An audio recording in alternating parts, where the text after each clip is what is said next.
Halo Sobat Pintar, pernahkah kamu mendengar pesawat sederhana? Apa yang muncul di pikiran kamu saat mendengar pesawat sederhana?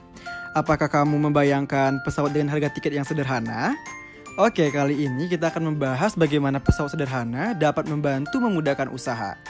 Kita akan mempelajari yang pertama, pengertian pesawat sederhana, yang kedua, mengidentifikasi macam-macam pesawat sederhana, yang ketiga, rumus-rumus dalam aplikasi pesawat sederhana, dan yang keempat, soal dan pembahasannya. Apakah itu pesawat sederhana?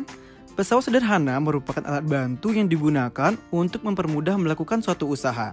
Contoh pesawat sederhana diantaranya gunting, memudahkan untuk memotong kertas, troli memudahkan untuk membawa barang belanjaan, katrol untuk memudahkan menimba air, dan kapak memudahkan untuk membelah kayu.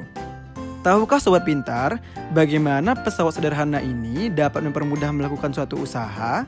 Terdapat 3 poin bagaimana pesawat sederhana dapat mempermudah melakukan suatu usaha. Yang pertama, meningkatkan besar gaya angka dorong suatu objek. Yang kedua, meningkatkan jarak untuk gaya dapat bekerja. Dan yang ketiga, mengubah arah gaya yang bekerja.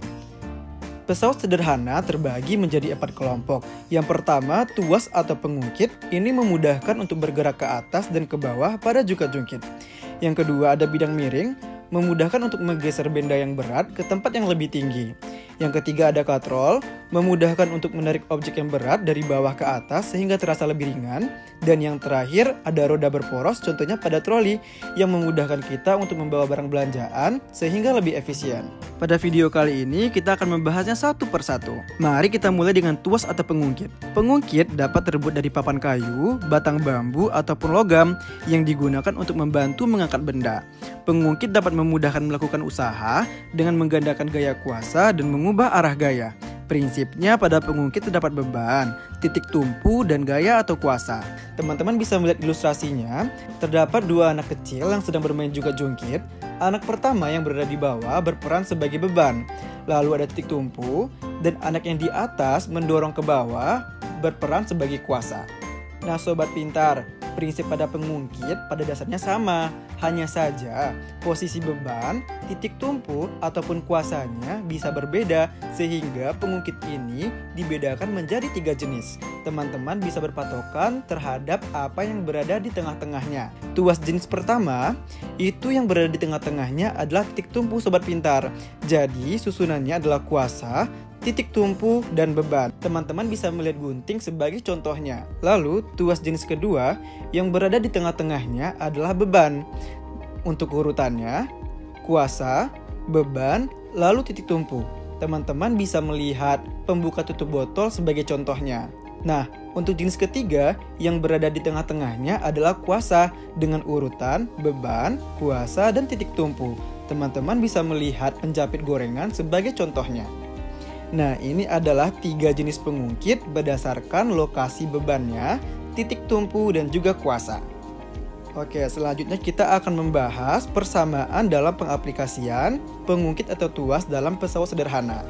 Pada tuas jenis pertama, kedua, ataupun ketiga memiliki komponen yang sama, yaitu titik tumpu, K sebagai kuasa, B sebagai beban, LK jarak antara kuasa dengan titik tumpu, dan LB jarak antara beban dengan titik tumpu. Terdapat pula F yang merupakan gaya yang diberikan kuasa, dan W gaya beban atau berat benda. Pada semua jenis tuas berlaku persamaan W dikali LB sama dengan F dikali LK. Pada pesawat sederhana ini kita juga mengenal yang namanya keuntungan mekanis. Ini merupakan keuntungan yang diperoleh saat menggunakan pesawat sederhana. Dapat ditentukan dengan hasil perbandingan antara beban dengan gaya yang bekerja. Bisa kita tuliskan dengan persamaan KM sama dengan W dibagi F sama dengan LK dibagi LB. Dari persamaan ini dapat kita ketahui bahwa untuk memperkecil gaya yang akan diberikan, kita harus memperkecil angka LB dibandingkan LK, dengan kata lain mendekatkan titik tumpunya ke arah si beban.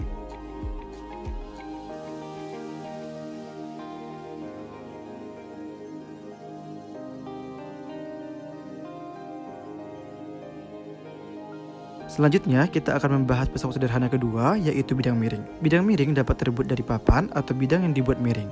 Bidang miring dapat memudahkan melakukan usaha dengan memperbesar jarak, tetapi gaya yang diperlukan menjadi lebih kecil. Prinsipnya, semakin panjang lintasan, maka gaya yang diperlukan juga semakin kecil. Pada bidang miring, terdapat komponen W sebagai beban, F sebagai gaya yang bekerja, S panjang lintasan bidang miring, dan H ketinggian bidang miring.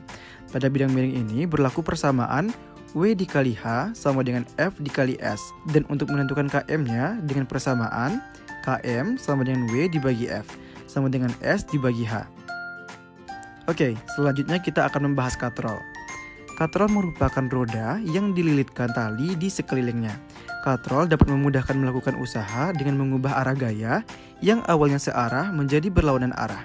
Prinsipnya, mengubah gaya angkat ke atas pada benda menjadi gaya tarik ke bawah. Terdapat 3 jenis dari katrol. Yang pertama adalah katrol tetap, yaitu katrol dengan poros yang tidak bisa berpindah tempat. Kedua adalah katrol bebas, katrol dengan poros yang bisa berpindah tempat. Dan yang ketiga adalah katrol menjemuk, dan ini merupakan gabungan antara katrol bebas dengan katrol tetap. Rumus untuk katrol tetap terdapat beberapa komponen, diantaranya ada O sebagai titik tumpu, lalu A sebagai titik kuasa, B sebagai titik beban, AO sama dengan LK merupakan lengan kuasa, BO sama dengan LB merupakan lengan beban, F merupakan gaya yang diberikan pada sistem, dan W merupakan beban ataupun berat bendanya. Pada dasarnya, prinsip dan komponen dari katrol ini sama dengan tuas ataupun pengungkit. Kita dapat mengetahui gaya yang bekerja pada katrol ini dengan rumus W dikali LB sama dengan F dikali LK. Nah teman-teman, untuk menghitung keuntungan mekanis pada katrol tetap ini, karena panjang LK dan LB-nya bernilai sama, maka W dan F-nya juga akan bernilai sama, sehingga kita akan mendapatkan KM-nya bernilai 1. Oke sobat pintar, bisa dimengerti ya? Sekarang kita akan lanjut ke katrol berikutnya, yaitu katrol bebas. Dengan komponen yang sama dengan katrol tetap, pada katrol bebas ini teman-teman bisa melihat bahwa panjang dari LK-nya bernilai 2 kali dari panjang LB. Maka kita akan mendapatkan bebannya akan bernilai 2 kali gaya, atau gaya bernilai setengah dari bebannya. Sehingga untuk menghitung KM menggunakan perbandingan LK dan LB-nya, kita akan mendapatkan nilai KM-nya sebesar 2. Oke, kita akan lanjut ke katrol berikutnya, yaitu katrol menjemuk. Pada katrol menjemuk ini, kita akan berfokus pada keuntungan mekanisnya. Dilakukan dengan memperhatikan banyak katrol pada sistem atau banyak tali yang menopang katrol.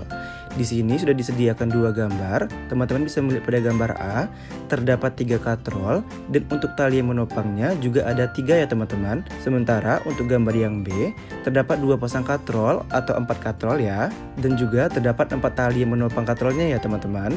Dan untuk menghitung KM-nya, kita akan menggunakan perbandingan antara beban dan gayanya, atau akan bernilai sama dengan jumlah N-nya, dengan N merupakan jumlah katrolnya atau jumlah dari tali yang menopang katrol.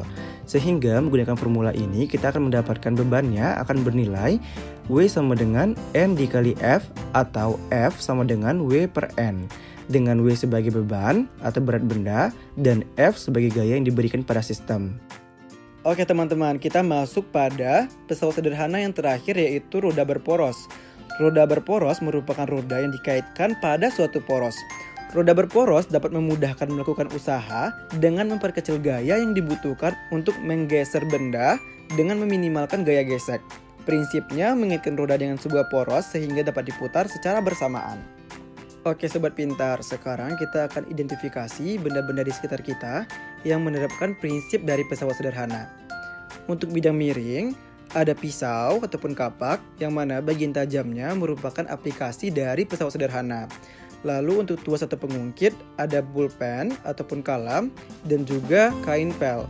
Lalu untuk katrol pada saat kita mengambil air di dalam sumur, dan untuk roda berporos seperti permainan skateboard dan juga troli. Nah sekarang menurut teman-teman, prinsip pesawat sederhana manakah yang digunakan pada gambar di samping? Untuk mengoperasikan vakum cleaner, pada dasarnya menerapkan prinsip tuas atau pengungkit jenis pertama karena titik tumpunya berada di tengah-tengah. Namun untuk menggeser mesinnya menerapkan konsep roda berporos. Nah ini untuk penjelasannya teman-teman. Oke sobat pintar, sekarang kita akan coba mengerjakan beberapa contoh soal terkait pesawat sederhana. Soal pertama, Sebuah pengungkit digunakan untuk memindahkan sebuah batu yang beratnya 900 Newton. Bila panjang lengan kuasa adalah 120 cm dengan lengan beban 20 cm, besar gaya minimum yang dibutuhkan adalah. Oke, pertama kita bikin dulu untuk diketahuinya. Bebannya adalah 900 Newton, LK-nya 1,2 meter, dan LB-nya 0,2 meter. Sementara yang ditanya adalah besar gayanya, atau F. Nah, kita ketahui bahwa rumusnya itu adalah W dikali LB sama dengan F dikali LK. Dari rumus ini bisa kita rekayasa sehingga rumusnya menjadi F sama dengan W dikali LB per LK. Sehingga kita dapat mengetahui nanti nilai dari F-nya. Langsung saja kita substitusi angkanya. Nilai F adalah 900 dikali 0,2 dibagi 1,2 dan didapatkanlah nilainya 150 Newton. Jadi, minimal gaya yang dibutuhkan untuk mengangkat beban tersebut adalah sebesar 150 Newton. Sekarang kita lanjut ke soal nomor 2. Sebuah peti seberat 100 Newton hendak dipindahkan ke atas bak truk yang tingginya 1,5 meter dengan bantuan bidang miring yang panjangnya 3 meter. Besar gaya yang diperlukan adalah, dan hitung juga keuntungan mekanisnya. Oke, di sini kita diminta untuk cari besar gaya atau F dan keuntungan mekanisnya ya teman-teman. Pertama kita bikin dulu untuk diketahuinya. Beban atau W sama dengan 1000 Newton, H-nya 1,5 meter dan S-nya 3 meter. Kita ketahui bahwa persamaannya adalah W dikali H sama dengan F dikali S. Kita rekayasa rumusnya untuk menemukan si F sehingga menjadi F sama dengan W dikali H per S. Kita substitusi angkanya. F sama dengan 1000 dikali 1,5 dibagi 3 dan didapatkanlah hasilnya 500 Newton. Dan untuk KM kita ketahui bahwa formulanya adalah perbandingan antara beban dengan gaya ataupun perbandingan antara jarak bidang miring dan ketinggiannya. Di sini kita gunakan formula perbandingan antara beban dan gayanya 1000 per 500 sehingga kita dapatkan nilai KM-nya sebesar 2. Jadi teman-teman, gaya yang dibutuhkan adalah sebesar 500 Newton dengan KM 2. Soal nomor 3. Sebuah katrol majemuk dengan 3 katrol diketahui memiliki beban 210 Newton. Agar beban dapat terangkat, maka besar gaya minimal yang dibutuhkan adalah. Di sini kita diminta untuk cari besar gayanya ya. Kita bikin dulu diketahuinya. Untuk N, jumlah katrol ataupun tali yang terikat dengan katrol, di sini diketahui di soalnya bahwa terdapat 3 katrol. Jadi N-nya sama dengan 3. Untuk bebannya atau W sama dengan 210 Newton. Dan kita ketahui juga bahwa KM pada katrol majemuk itu sama besar dengan nilai N-nya. Jadi KM sama dengan N, di mana N-nya itu juga bernilai sama dengan perbandingan beban dibanding gayanya atau W per F. Sehingga dapat kita tuliskan W per F sama dengan 3 untuk menentukan nilai gayanya sehingga F sama dengan W per 3. Kita substitusi angkanya 210 dibagi 3 jumlah katrol didapatkan hasilnya 70 Newton. Oke teman-teman, sekarang saat yang ditunggu-tunggu yaitu mengerjakan soal latihan. Soal pertama, seorang anak hanya mampu mengerahkan gaya maksimum sebesar 100 Newton dengan sebuah tuas yang memiliki panjang lengan kuasa dan lengan beban berturut-turut yaitu 100 cm dan 20 cm. Berapakah beban maksimum yang dapat diangkatnya dan keuntungan mekanisnya? Soal nomor 2. Sebuah tongkat panjangnya 180 cm akan dijadikan pengungkit untuk memindahkan beban yang beratnya 2000 Newton. Agar hanya diperlukan gaya sebesar 400 Newton, maka titik tumpu harus berjarak berapa dari bebannya? Soal yang ketiga, diketahui tinggi bidang miring 120 cm dan panjang bidang miringnya 4,8 meter. Jika gaya kuasa yang bekerja 50 Newton, maka massa bendanya adalah berapa teman-teman? Jika diketahui, formula untuk mencari massa sama dengan W ataupun beban dibagi dengan percepatan gravitasi. Dan soal yang terakhir, teman-teman bisa perhatikan bahwa ini adalah gambar katrol tetap. Diketahui massa bendanya 18 kg, maka gaya kuasa yang bekerja adalah berapa? Oke teman-teman, menentukan gaya kuasanya ya. Oke sobat pintar, jadi kita sudah mempelajari terkait pesawat sederhana. Kita mengetahui bahwa pesawat sederhana merupakan alat bantu yang digunakan untuk mempermudah melakukan suatu usaha.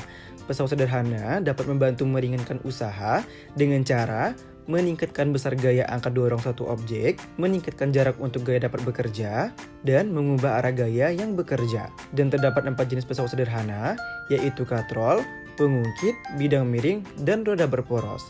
Oke teman-teman, terima kasih sudah menonton. Dan jika ada yang ingin ditanyakan atau masih belum mengerti, silahkan tulis di kolom komentar ya. Sampai jumpa di video pembelajaran berikutnya. Bye.